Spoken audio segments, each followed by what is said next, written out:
to Fact Up. Fresh news every day. GPS is failing in Europe. Pilots are losing navigation. Who's behind it? NATO suspects the Kremlin. Tragedy in Michigan. Shooting at a church. The FBI is investigating. Trump is making emotional comments. Moscow is inviting Trump to the negotiating table. The Kremlin is seeking direct dialogue with Washington. Will Zelensky be there?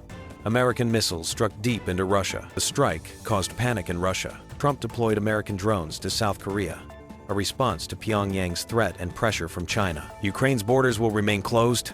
Even after the war, the men won't let us out. What details and why? China is building miracles again. They built the highest bridge and opened it in just 3 years. Massive GPS disruptions have hit Europe. Hundreds of planes and ships are reporting sudden navigational losses. Pilots are forced to switch to older backup systems, and air traffic controllers are recording dozens of emergency incidents. Experts are certain this is no accident. The prime suspect is Russia. The Kremlin has long been testing electronic jamming of satellite communications, and the scale of the disruption now threatens all aviation and maritime routes. Brussels is talking about a new front in the hybrid war. NATO is urgently collecting data, as disrupting the course of a single airliner could lead to a global catastrophe. The day before, during a Sunday church service, an unknown gunman opened fire. People panicked and ran for the exits, while others tried to hide behind pews. According to preliminary reports, there are dead and many injured. Eyewitnesses describe chaos and screams, accompanied by the ringing of church bells. Police arrived within minutes, and the shooter was neutralized. The motive is still unknown. President Donald Trump has already received a report on the shooting. I've been briefed on the horrendous shooting that took place at the Church of Jesus Christ of Latter-day Saints in Grand Blanc, Michigan. The FBI was immediately on scene and will be leading the federal investigation and providing full support to state and local officials. The suspect is dead, but there is still a lot to learn. This appears to be yet another targeted attack on Christians in the United States of America. The Trump administration will keep the public posted, as we always do. In the meantime, pray for the victims and their families. This epidemic of violence in our country must end immediately. The British newspaper The Sunday Times published an investigation naming 13 Russian commanders accused of war crimes in Bucha. The officers' identities were established by independent lawyers and investigators using open-source data and were later confirmed by Ukrainian intelligence services. In just 29 days of Russian occupation, the town turned into a modern-day Srebrenica. Investigations by The Sunday Times and OSINT groups reveal names: Colonel Azatbek Omerbekov, Generals Sanchik, Solodchuk, Chubarikin, Colonel Medvedev, and others. Under their command, civilians were executed, tortured, raped, and robbed. Some officers were even promoted by Putin after Bucha. These are not random soldiers, they are high-ranking commanders, directly linked to mass atrocities. Now their names are public. And with them, the evidence of Russia's brutal war. Donald Trump couldn't resist bragging about everything. Some of the highest quality 24-karat gold used in the Oval Office and cabinet room of the White House. Foreign leaders and everyone else freak out when they see the quality and beauty. Best Oval Office ever in terms of success, and look, President DJT.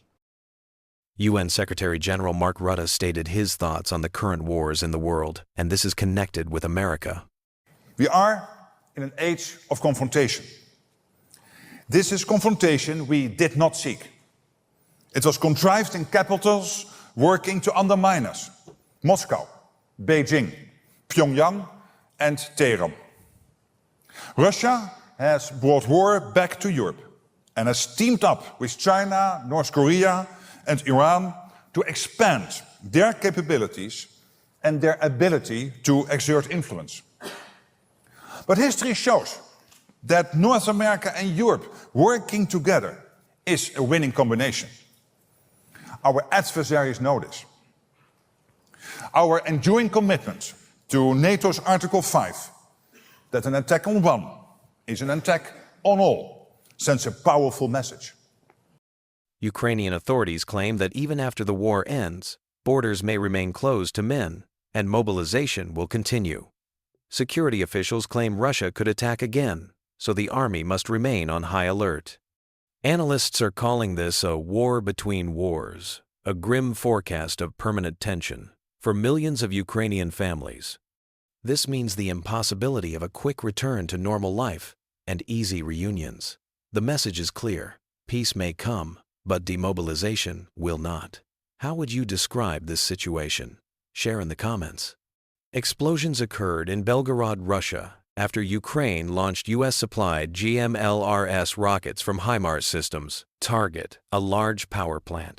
Result: power outages, chaos, and panic throughout the city. Local authorities confirm that some areas of the region have switched to emergency generators, and residents have rushed to shelters. This is President Zelensky and all of Ukraine's response to Russia's plans to black out Ukraine. If they threaten a blackout in the capital of Ukraine, then it is the fault of the nobility in the Kremlin that there will be a blackout in Russia. Donald Trump declared that his country has a real chance for greatness. We have a real chance for greatness in the Middle East. All are on board for something special, first time ever. We will get it done, President DJT. Donald Trump is invited to visit Russia again.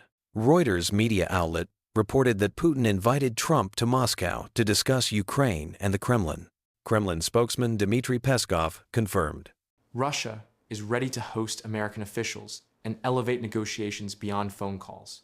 But will the American president accept the invitation? And will he be willing to sit down at the negotiating table without Ukraine? This isn't just diplomacy. It's a game of chess. The whole world is watching. Will the invitation be accepted? Trump authorized Ukraine to launch Tomahawk missile strikes deep into Russia, according to U.S. Presidential Special Envoy Kellogg.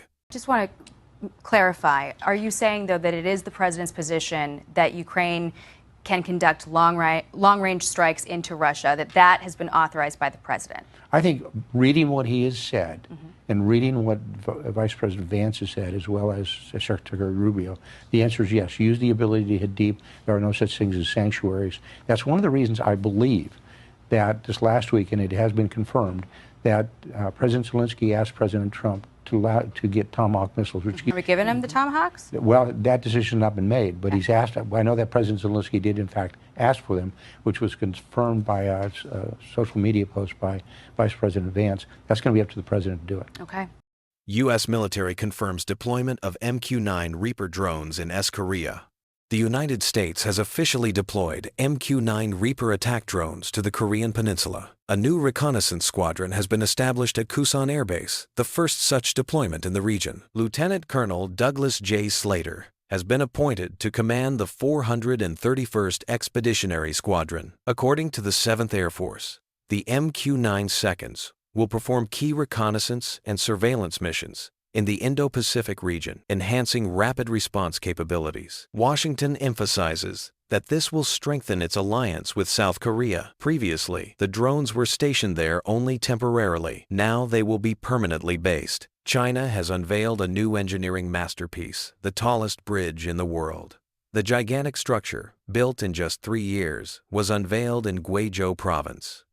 The bridge rises 625 meters above a gorge, higher than a 200-story skyscraper. It's nearly 3 kilometers long, and the project cost €240 million. For comparison, it's 9 times taller than San Francisco's famous Golden Gate Bridge.